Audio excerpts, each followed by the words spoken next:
Meg, hello, hello. Hello, good morning. Afternoon. Well, yeah, depending on where you are. Good day, good afternoon, good night, everyone. I'm Nicholas Thicket, and of course, this is the remarkable, most amazing closer of all closers, Megan Misiak, and we're about to journey into the enigma of RFPs. I'm sure we all have a story to tell, but it's a realm of sales that's, I don't know, most luckily don't have to deal with, but those have, I'm sorry. Like, please raise your hand if you ever been personally victimized by an RFP. Absolutely. So, Nick, you captured the mood perfectly. RFPs or requests for proposals often emerge as promising avenues. I think a lot of salespeople are like, I'm so excited about this RFP. But there's a lot more that lies beneath that. And Nick, I don't know about you, but I do not get excited about RFPs because I'm like, a lot of times they don't end up well. So, from breaking into an account at the first onset of an RFP journey to that nail biting wait for the selection of finalists, Oh, yeah. there's a world of intrigue and strategy involved. Well, luckily, that's what today's episode's to uncover, right? So everyone, get in the comments. Let us know you're here. Let us know if you have an RFP tale to tell, and invite others to join us. And we'll unravel the mysteries, the challenges, and offer insights into mastering the RFP maze, labyrinth, disaster. But today, what you're going to take away is just three main things that we're going to focus on. RFPs are not really actually about the pitch or the paperwork. It's Mhm. actually the strategy behind it. And if you don't, sometimes it's good to walk away. Products and deployment, Taylor Tweak, Triumph, they make the entire difference. And this is something Mhm. we'll dive into because this actually really hurt me and killed the deal. And adapt and conquer. How do you go and actually stay ahead and keep up with the never ending changes? And is it worth it? Yeah. So we're going to dive in to a very specific RFP scenario, as always, from a real seller who submitted this to us. And by the way, we actually have a bonus question that we're going to dig into, actually around customer success. A lot of people have reached out to me in the last year, and the question is always, how do I work with customer success? How do I collaborate with them versus compete with them when it comes to upsells? Because a lot of comp structures do create competition, right? A lot of people don't get credit for upsells unless it's like pre-established or unless it's in the first 6 months, I've heard, and sometimes not at all. So, with in a world where you do want to really collaboratively sell, not only externally but internally, you want to work with customer success. How do we actually think about that? How do we approach it? How do we work with customer success? And also, how do we actually get credit for the work that we do? How do we optimize our entire pipeline, not only the initial deal, but future deals? So, we're going to dig into Mm. that. But, Nick, I'm curious, just telling kind of a personal story about RFPs. Tell us about where you won or also where some of the challenges were. I feel like this just turned into therapy and now I'm reliving my traumas. Honestly, But RFPs should I'm sure that's just, one of those recurring things in sales therapy. yeah. Well, I have a good one where I'd actually never really focused on RFPs. I had done a couple, but it almost felt like I was just getting thrown in just to go and keep everyone else honest. And Yeah. I kind of knew I was going to win, but this one was different. So my boss said, "Hey, I need you to go and file this RFP. It's we got 2 weeks to go and submit." And so he sent me the brief, and I looked over the details, and I'm like, it's 50% lower than what we would normally charge. Mm. And they're actually asking for advanced product and like additional services that wouldn't be covered in that 50%. So we would probably Yeah. be anywhere from 100 to 200% higher. So I actually told him that we shouldn't do it. He said, "So see what you can do to be creative, play within their guidelines and see what you can do." Well, I fought with this deal for over a year. Over a Wait, do you mean you fought winning it or, like, servicing it? Wait, did you loss. influence you on it? I Okay. lost. I got promoted to the top, and then we were in the top 3, and, they were trying to get me to shave price, and I just said, "I can't. Like, I can't. I'm not gonna lose money because you can't afford to do the right thing." Mhm. And I tried to work different angles, I tried to go and do different stages, I tried different ways to go and do, like, commitment-based pricing and, like, many, many, many, many different things. But I wasted a year's worth of probably part-time work. Well, maybe not quite part-time work, but pretty close, of talking to them every single week with an ongoing, like, endless change requests to go and get this through. And I don't actually know if they ended up doing the project. Anything. Yeah. Yeah. And my biggest takeaway from it is if I would have had total control, I would have walked away Mhm. because they didn't solve for implementation. They were just worried about the best price and getting the best deal when Yeah. it actually didn't solve their problem. I also didn't Mhm. have an inside track, so I had none of the truth behind the story. Like, I Yeah. just had the high level bullshit that they give you, and it was just a big time waste. And if I would have done it over again, I would have just bowed out. And if they would have pulled me back because I was truly hand selected, maybe. But that's stuff we'll talk about today. RFPs are a nightmare. Yeah, and honestly, I think it's a pretty common story, and it highlights 2 of the biggest trends I see why people struggle with RFPs. The first one is control. A lot of times you have to think about, like, why are these boxes in the RFP? Um, and that kinda leads into the second thing for me, which is the conversation. A lot of times when people ask you to submit an RFP, they're not willing to talk to you during that process. They just want, like, they're trying to create an apples to apples comparison, Mm, and a lot of times that doesn't work.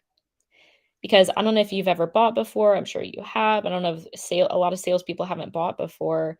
You're coming in kind of with a wish list, and you almost have to validate. You're like, "Is that even realistic?" Sometimes you actually go out with your wish list, and you're like, "Whoa, my wish list is so basic. I didn't even know that all of these things existed." And you usually also realize, "Oh, wow, some of the things aren't things that are offered, or some of the, like, I probably need to change my wish list," and it's really hard to do that within an RFP process. So, we're gonna talk through that. Um I also wish that people would even just write out their wish list as it is as it relates to a workflow or a process and the Mhm, people that are going to live in it. But let's get into it. This will all be mhm, going discussed, but it's like breaking into an account right as they launch an RFP can feel like you've struck gold. I know I've felt like that yeah. before. You're so excited. So excited, like, wow, we actually got, invited to the table. We didn't even do anything to get invited. Like, obviously, we must have a great brand. Like, they really respect what we bring to the table. Yeah. But as we know, there's always going to be unique challenges that are lurking, waiting to test our strategies, patience, and sanity. But Meg, Yeah. I hear you have a story for us. Yeah, well, ChatGPT has a pretty good story for us. So, the 11th hour entry. So amidst the echoing hallways of a massive tech company, whispers had begun. An RFP, or request for proposal, was in motion. A race was on to secure the next deal. The seller we're featuring today only recently found out about this gold mine of an opportunity. They'd managed to break into an account just as the RFP was set in motion. While others had prepared for months, they just had a few days. With steely determination, their team burned the midnight oil and submitted their proposal. It was a high risk gamble. The stakes were high and the timeline was almost impossible. RFPs were um, a glittering lure. The promise was tantalizing, and the word came through that they had made it to the finals. Celebration bubbled, but it was short-lived because as they actually went into the details, whispers turned into concerns. There might be issues lurking, challenges in deployment, and possible product incompatibilities. But for those in the know, they know that RFPs weren't always a gold mine. Sometimes they were a maze, a game where rules shifted and the ground was never solid beneath our feet. Winning them was less about having the best product and more about understanding the lay of the land. Finalists would be chosen next week. He knew that while he had crossed one hurdle, a more challenging terrain awaited. Would their proposal stand up to scrutiny? Had they understand the client's needs fully? The corridors echoed with tension. It wasn't about just winning, it was about navigating the intricate dance of understanding, adapting, and delivering. Whew. Um, I need, like, some background music of, like, some yeah, s I history, so there's, like, that know. air of suspense that really comes with RFPs. Mhm. 'Cause And it for isn't me, there every time too? Like, I think so, 'cause for me, it's like the letdown. It's the initial, "Wow, I just got s" it's what you said mentioned earlier, like, "Wow, we just got such an easy deal. We didn't even have to work for it, it just came in." And then when you dig into it, it's a lot harder. Um, so curious if the audience goes through RFPs. yeah, what are Type your in strategies, yeah, questions, or even really doubts? What are your doubts in this situation? If you're doing, the Chris Voss accusation audit, what are the 2 or 3 things that you think are gonna derail this process and waste your time? yeah. So type in the chat also just like some of the things that you think about, some questions that you ask when it comes to RFPs. But let's actually jump in and really ask this big question. How do we not navigate but don't, master RFPs in these scenarios? And for me, the main position I think about is how can we not answer RFPs but actually influence them? I think this is the biggest thing. So, one big shift I get people to think about in sales is, like, how can we stop being just, like, a ticket taker? Like, filling out an order form of, like, "Okay, this is what you need, this is how we do that."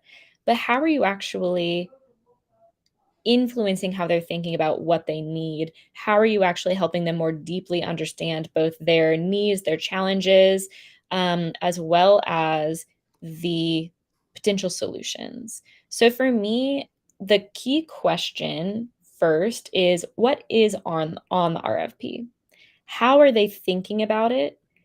Um, Also, what does that tell you about competitors that they're working with? So, Nick, for your example, even, seeing that they're looking at a lower price point can tell us a few things, right? They might be price sensitive, they might not understand any context on pricing.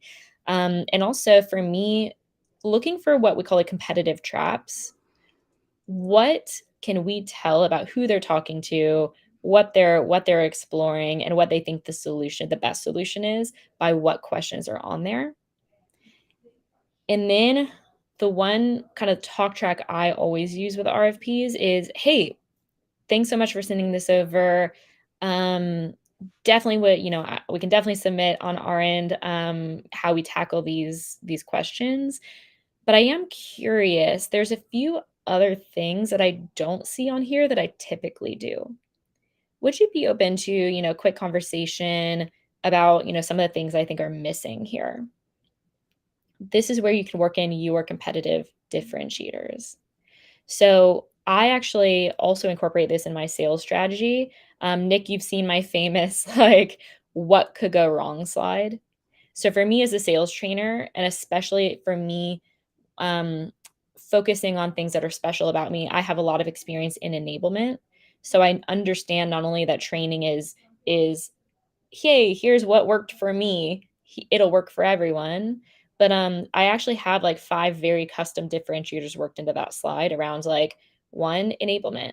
Have you actually thought about how your team is going to be held accountable to all of the training you do so that's not just lost? Two, systems. How are these processes and what we train going to integrate into existing workflows? And I don't need to go into all of them, but it just shows you I want to change my client's mind about how they're assessing the problems and how they're thinking about potential solutions. So that also, I think a lot of times with salespeople, they're like, well, I asked them if they would talk about the RFP and they said no. Give them a reason to talk. Give them a reason. Like usually an RFP is to yes, is to basically skip through a lot of shitty sales conversations. People don't want to talk to salespeople, so they basically are like, "Hey, here's an RFP. Whoever answers these the best will actually engage with." But if you can show from the very beginning that you are value oriented, that you're actually going to help them, that you're going to be consultant to them, and you also shape the way they think about the problems, the solutions, and how they're evaluating their options, you're going to get a lot farther. And I think the difference as well is RFPs do not usually benefit everyone. They benefit a few different types of solutions. And a lot of times it's the solution that they already think that they need. So many times, like this is kind of the third thing that I would think about is knowing where you stand. Are you just submitting this RFP for you to be an option in terms of due diligence to actually justify the solution they really want? That's why I lost. I do Exactly. know they were trying to use my pricing to undercut the one person they wanted, Yeah. but they didn't think I would not budge because I was looking at implementation. They weren't. Yeah. And that's really the even like before you ask in terms of like helping with the RFP, that's the question you need to really ask yourself and your client. You know, even starting with like, "Hey, really excited, thanks for including us. I'm just curious, where do we stand with this RFP? Have you already talked to people? What have you liked? What have you learned about some of the options out there? I'm happy to explore it." You can also set a little bit of like give to get. Like, I'm happy to explore this, but there are a few questions that we need to understand before we can actually even complete this. Some of the questions about the RFP, about certain things you're including, and this is where you can kind of factor in. Also, I see some things missing that I usually see on RFPs. So, would you be open to a conversation? And if not, I usually just like, yeah, like you can work on it. But I think like knowing that if they're not willing to have a conversation, they're not willing to talk through some things, it's probably not going to be valuable. You're just going to be, one of the apples to apples. Is because also realizing it's not apples to apples, it's apples to oranges, and that it's really hard to compare. Even just knowing like kind of right sizing the response to an RFP is important. Yeah, it's actually wanna do a quick little role play with me just for funsies. Maybe. Yeah. So Meg, I was looking through this RFP that you submitted, and I'm not sure, but there's a couple areas that I know are going to be a problem. And maybe you solve for it, but I just don't see it in here. And so one of the things that we see is that if there isn't a well-established process that's running with this, your team will just not use this. Mm. And so this whole entire effort we're about to go through will actually just waste money and cause frustration. That's my biggest question. I have two more, but I just wanted to start there. Yeah, so I think a lot of times I would like sometimes you would get I'm gonna challenge you a little bit, like, yeah, but we honestly, we're gonna figure that out when we talk to our finalists, but this is just to get kind of an overall understanding of how each company fits. We're already having other people answer this RFP, so Okay. that's what Well, then maybe my next question then would be is so the way you set this out, is it because it's something you've done before and this is something you've learned through trial and error? Or maybe is this just something that's new? honestly is pretty new for us. So I mean, maybe you're right. Maybe we don't have the right questions in here. Um, I'm just curious, are there any other things that you see missing? I've actually gotten that. When you see them shift to like getting curious. So, what would it tell you? audience and Meg, what would it tell you guys if Meg just shut me down right off the bat? It would tell me that they're probably not interested in you, and they just need, because I don't think a lot of salespeople understand. When I was looking at, as an enablement person, I was looking at conversation intelligence tools, and our head of operations was like, "Cool, you want a new system? Love that for you. You're gonna need to submit 5 options, like industry leaders, to actually share and compare why you're choosing this solution. And on top of that, you also need to show 2 things. 1, what would it look like for you to work with literally the existing processes? Could we do this with no change? And could we do this, are there any other types of systems that would work well with this? Is this the only type of additional system that would work?" Yeah. It took me 8 months to get a $3,000 proposal, pilot of Gong approved. And I almost was at the point where I was like, "I will literally pay this for out of my own pocket versus going through this entire ridiculous process." But I think that that's much more common these days is, people wanna, mitigate risk and unconscious bias. So they have to show a lot of different options and that they evaluated them, but I've also definitely been like, "I don't even wanna talk to this company. I just need the information so that I can justify the cost of the system I really want." So the reason why I even start with like the first question of throw them roadblocks that I know are going to come Mhm, up is one of the ironies is that when people are deep in this solving mode, which is different than what you did, is they only focus on problems, either high level, sometimes they'll narrow it down, rarely, and solutions, possible solutions. mhm, But the thing that I've always noticed is nobody ever goes to the risks of it not working, like implementation. They're like, oh, well, it's the right product. Yeah, but do you have the resources to use it well? Do you have yeah. the processes set up for it to work for you? What does that look like? And so that's why I always start by throwing out the implementation curveballs. The other one I love to ask if they play ball. If not, I just bow out. I'm like, hey, I'm not comfortable with this because I don't feel like implementation is being taken seriously enough for me to go to bat. So I'm gonna have to respectfully bow out. I wish you the best of Mhm. luck. The other thing, Nick, that came up in this RFP specifically was that there are new products that are being developed that was a part of this. And I Hmm. don't know about you, but this is where I've definitely seen people struggle to answer RFPs because sometimes it's an answer that's a little bit more than just typing in a box.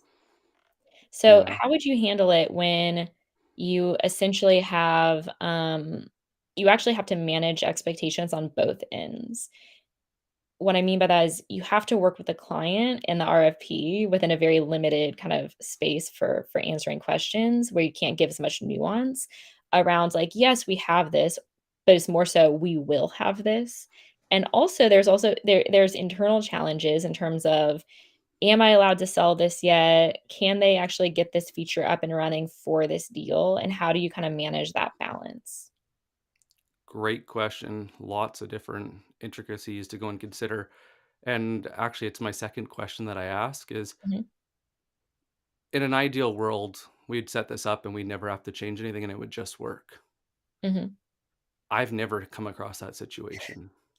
I was like, "That So sounds crazy." Yeah. I hope that that's how this plays out and maybe we can dot the I's and cross the T's so it isn't a problem. But the reality is, we're going to have to make changes as we go because you guys are in a unique situation. There's things that we haven't considered because we haven't started.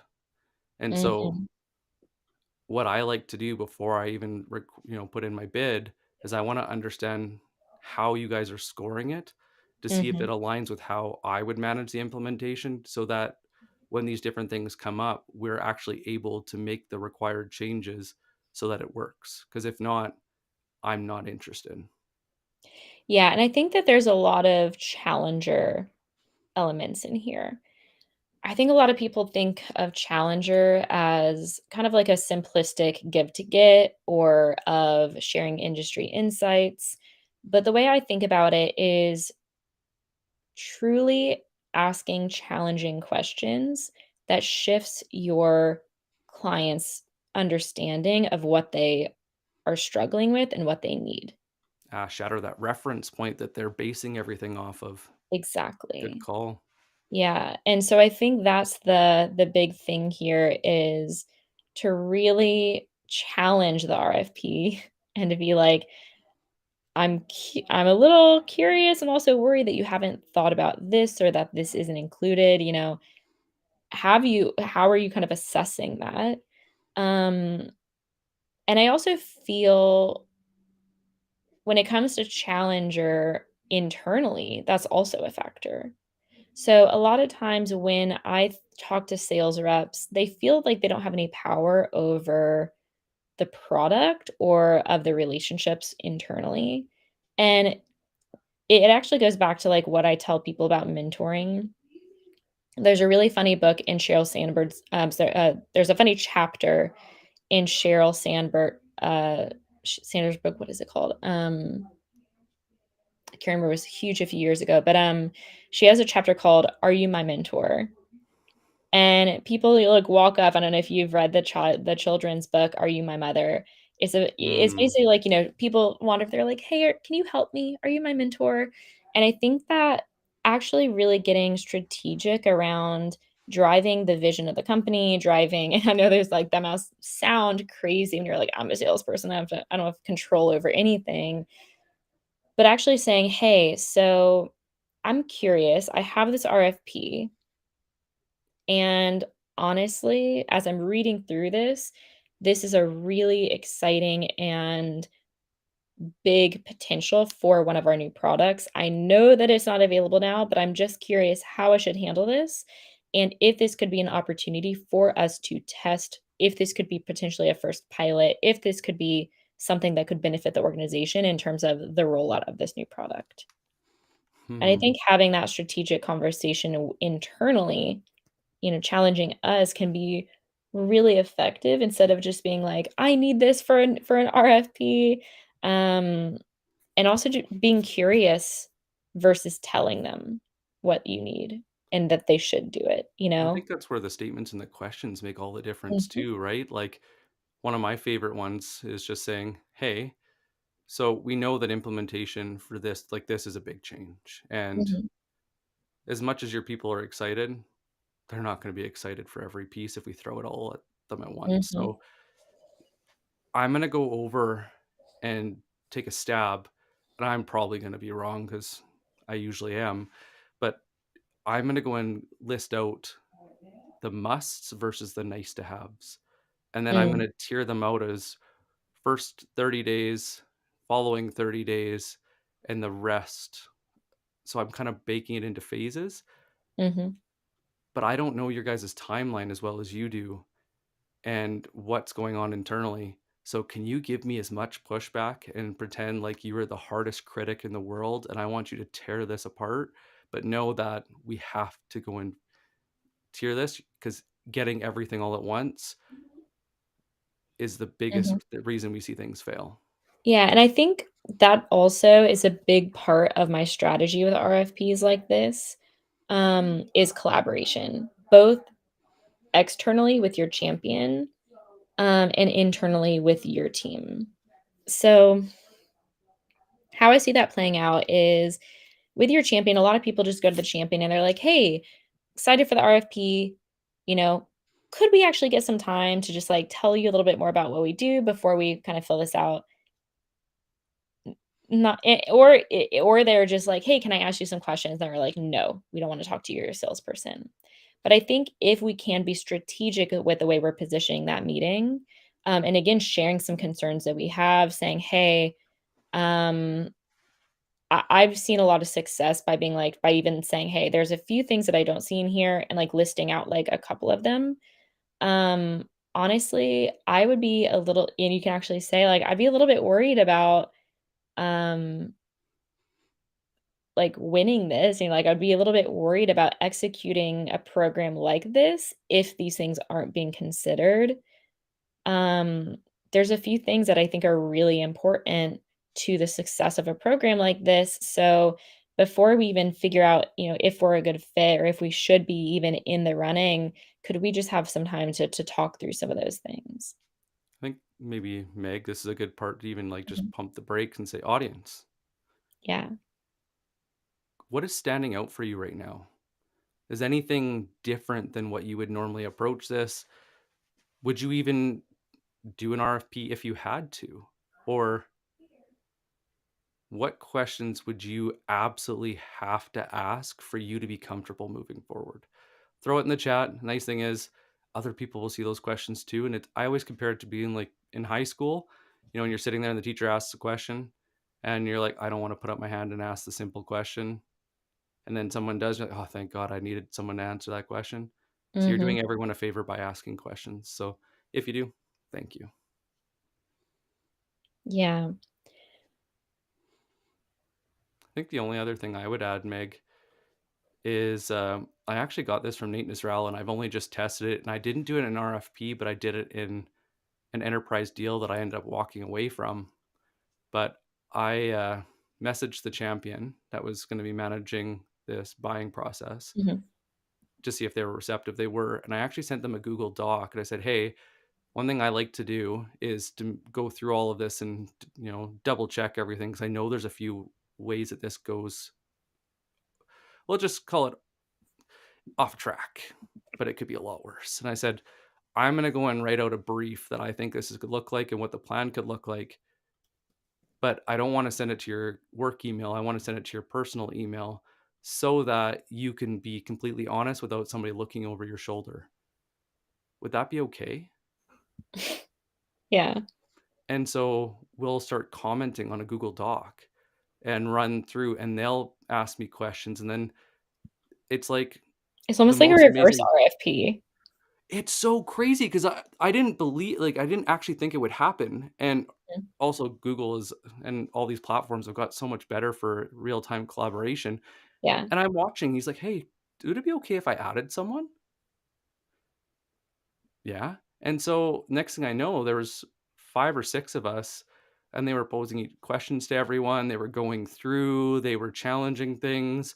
Like, actually, yeah, that's a good question. I don't know how that would play out. I'll go look into that. It'll probably take me a day or 2, and I'll get back. And then the chat on the side is going too, as they're all chatting and like going through things. But I think this is the other issue that comes up with sales is everybody wants to book a meeting. Yeah.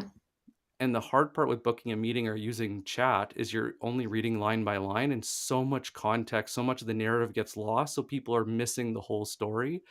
And the one thing I noticed by doing that is everybody was on the same page. So when I actually handed it over, like you were saying, nothing got Mhm. lost in translation, nothing got lost to the telephone game. And unfortunately, in that case, there's a few critical pieces that didn't get answered. And I said, unfortunately, I know that these will break this delivery and I'm going to have to bow out. You know, if you want, I can send you resources on how to deal with this and we can circle back later. But I honestly would highly recommend you stop everything, deal with this, and just put a pause on it for 6 to 12 months while you fix this. Yeah. And it's interesting as well because I think it brings up the question of winning at all costs. And a Mm. lot of salespeople don't feel the power to be able to say no, to be able to push back. Do you see that? Oh, yeah, all the time. Yeah, So it's for just Mhm. everybody's so worried about revenue and they don't actually think about at what cost and if it's even worth it. And that's the part that always scares me. And for me, it's interesting because, typically what I see is winning at all costs usually does not mean winning at all costs. Often it means losing because you feel like you have to, you know? You can't qualify or disqualify early. You have to, like, give everything, your all effort. And usually what that means is focusing on a lot of deals where you're not going to win, where you're going to be wasting your time. And so it's interesting because I think rethinking winning at all costs to be finding out where you can win, finding out early if you have a chance at winning, and saying no to things that you know you're going to lose or you know that like aren't realistic. That's for me what it means of winning at all costs is being hyper vigilant with my time, being hyper vigilant with do I have a chance here? If not, I'm just going to say no, you know? It's critical. Well, maybe we'll keep it open for Q&A, but I think we've really gone over this one quite a bit, Meg. What do you think? Should we go and wrap it up, see if there's any Q&A, and We we can actually give have a people back? question. We have one question though, Ooh. one additional question. So one of the questions was a little bit unrelated, but goes back to the relationship with CS. So this seller has a scenario where he does not get compensated for upsells unless they've basically been like pre-arranged. They've talked about them in advance. And like I said, I know a lot of people have this scenario where you don't get credit for upsells unless it's in the first 3 to 6 months or things like that. And it really does put us in competition with CS where it can really diminish relationships. So I just got to ask you, like, how would you handle your pipeline, your territory, your strategy for deals if you had this specific comp plan, and especially thinking about how would you manage the relation with the relationship with CS in that scenario? Holy crap, that's a hard question. Right? Because it really I'm like, I would probably handle it from a comp perspective of being like, "Let's not do this. Let's not create this level of competition." But I do think, for salespeople, sometimes we have to operate in situations that are not really great. So how would you handle that? So, the best example I can take how I would answer this is when I had my insurance brokerage, I started to realize that when I was trying to sell like this full big meal deal all at once, my sales cycles Mhm, were super long. And because it was too much to like depending on where people were and how much research they had done, mhm, it was too hard for them to make a confident decision. And mm. so my win rate wasn't very high. But what I started to do is I started to think of like, well, what if we took it in baby steps? Instead of being one step, what if it was 5 or 10? What would that look like? Oh, I love that. And so what I used to do is I actually used to go and wish I would have known about your where things go wrong slide. But what I basically said is, most people I work with, we start small because we got to cover our bases first. So first we need to cover cash. So if anything ever happened, can you still pay your bills? Mhm, Or if you don't get hurt, but just life happens, which we've all been there. Car breaks down, you know, basement flood, something, right? That you have the money to go and deal with that. And then we move on to the next step. And honestly, that really depends person to person. Sometimes life goes well, and that's a couple weeks. I've had a few where it's been more than a few months to years. And so this is kind of the roadmap that I run, mhm. only because I find that it helps people to go on the journey with me. What do you think? Do you think these all these steps are relevant, or is there something that you would like to get rid of or add? Yeah, I love that. And the other way I approach it is it's kind of similar to an upfront contract where treat the initial deal, even if it's a big deal, treat it like a pilot and literally say, "Hey, so I need to if we're gonna do this, we really need a very deep understanding of what are our goals, what are we trying to accomplish, what how are we gonna measure success, and also what happens if and when we actually achieve those things? What does the I think a lot of times people map out what it looks like to get the deal done, but we should be thinking in advance about what it looks like to get to actually upsell, right? What does the first year look like for us? This is a great implementation plan because also people think about implementation as onboarding. How many I if I hear onboarding one more fucking time, people do not care about training. They don't care about, "Oh, like, in the first 3 months, this is how we'll support you." Yes, that's usually a checkbox, but having a more strategic approach to say, "Hey, here's what the first year could look like for us. Let's actually make sure, like, dig in, get specific, and, here are some options to grow." And this actually maps to how I do pricing because I usually use, like, I call it like a Goldilocks strategy, or I call it like the house hunters. If you've seen the show House Hunters, they always give 3 options for Mm, houses. They always give 1 house, which is, it's usually, everything they want on their wish list, but it's like it's much over budget, I call it like the Lamborghini option.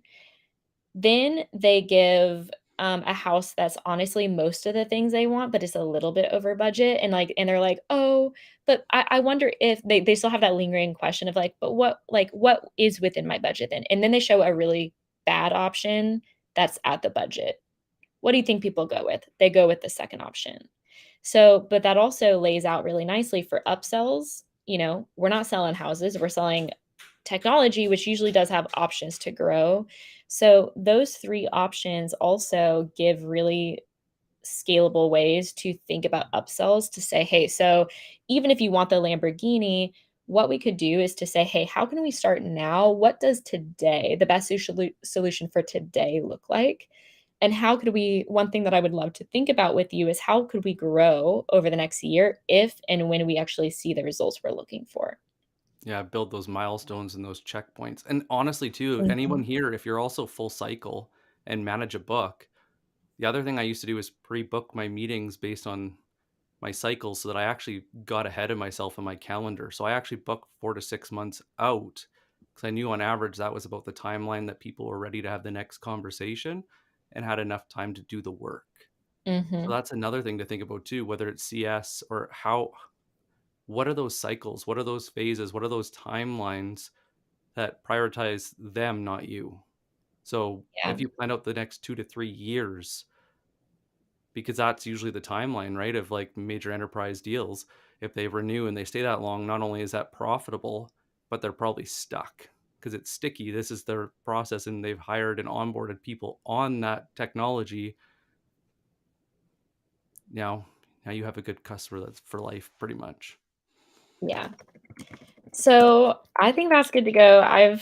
For me, I totally agree with you in so many things in terms of kind of wrapping up RFPs. I definitely think it comes down to kind of 3 takeaways. So, first, stop being ticket takers. The RFP landscape is so much more than just submitting a proposal and giving them what they ask for. And I think that being really specific about, what you're seeing and what's not on there is a critical way to collaborate with your champions on RFPs. Second, deployment and product nuances are critical. Oh, Think yeah. not only about what could go right, but what could go wrong. And it kind of filters into that first point. Get them like challenging them, get them thinking about um, what they don't know. And third, mastering the RFP process really requires adaptability because I think to your point earlier, no two RFPs are the same. We're not comparing. It's usually the RFP is not set up to be an apples to apples comparison. So, really, not just answering those questions and filling in the boxes, but getting really strategic about how you're approaching this, where you stand, and knowing that they're all different is critical. Oh, yeah. And the only thing I'll just say is, and don't be afraid to get pushback when they're making Mhm. changes and say, I'm actually more concerned about how we're going to make changes after the go live date because making all these changes now sounds great, but if we don't set up the right way to go and do it after, it isn't going to work. Exactly. So, Nick, we have a few things coming up in the next few weeks. Next week, we're definitely going to focus more on sales challenges and getting into the impossible prospects. So make sure you join us. Yes, I have another sales mystery for you, and I'm going to keep it secret just for a little bit of fun. Maybe I'll just throw it at you last minute. No, I'm just kidding. But yeah, we're going to go into a more in-depth explanation of how do you win before you start, and what are those common pitfalls that get in the way of good deals and or clog up your pipeline with crap deals that shouldn't be there in the first place. But I heard a little birdie that told me that based on our show on Tuesday, the workshop that you guys should go check out, there's actually a big announcement. As Yes. of October 10th, me and Meg have come together because I was trying my absolute best, everyone, to convince her that prospecting is the way to go and closing becomes easy when it's done well. I haven't quite succeeded, but we did succeed in building a 5-part series that is going to take you from cleaning up your pipeline, prioritizing, closing those deals to go and really make you stand out. And then also, how do you go and keep yourself consistently doing that without having to work 60, 80 hours a week or sacrifice your life in the process? Dialing in that prospecting so that you have good lists and have messages that resonate. And also, one thing I've just never seen done, and I know me and Meg talked about this for a while, but territory planning. I've Yeah. never had somebody do territory planning with me, or at least not what I would consider. So it's really, how do you set yourself up for next year to do it strategically so that you're learning and getting better with each Yep. passing week? And so if you guys are interested, DM either of us, get in the comments. There's some fun incentives for those that get in early. Yeah. And And I also just wanna highlight one of the things that I think is gonna be so powerful about this training, it's literally 5 sessions that encompass what we usually charge companies, anywhere from, like, $30,000 to $300,000 or more to implement yeah, for $500. So, it is critical, and I think a lot of times in sales today, say the best salespeople are investing in themselves and knowing that what their company is offering is not good enough. And there for me, the reason I invest in my own sales training is because I didn't wanna sit around and wait to get good after 10 years. I was really lazy and efficient, and I was like, "I wanna be better now," and this is one of those things that is going to help you. so So, true. I'm personally really excited, and until next week, let us know if you wanna be on the show, if you have scenarios to share. We have a few more open slots for the next, 2 months, I think. So, we're those are filling up very quickly. We'll see Yeah, you and there. as always, if this resonated, if this was Mhm. helpful, if you walked away with something that you can go and apply and actually see results, please make sure you're following both of us and tell a friend. That's how this show grows, and we really appreciate it. And if there's something that we can do to get better, shoot us a DM. We're open. We're learning too, because that's what sales is all about. And it's 2023. It is no longer acceptable to suffer in silence. Mhm.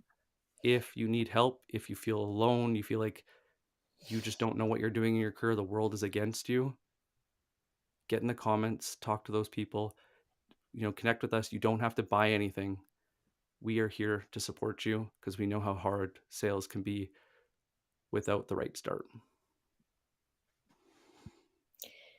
We'll see y'all next week. Take care, everyone. Thanks, everyone.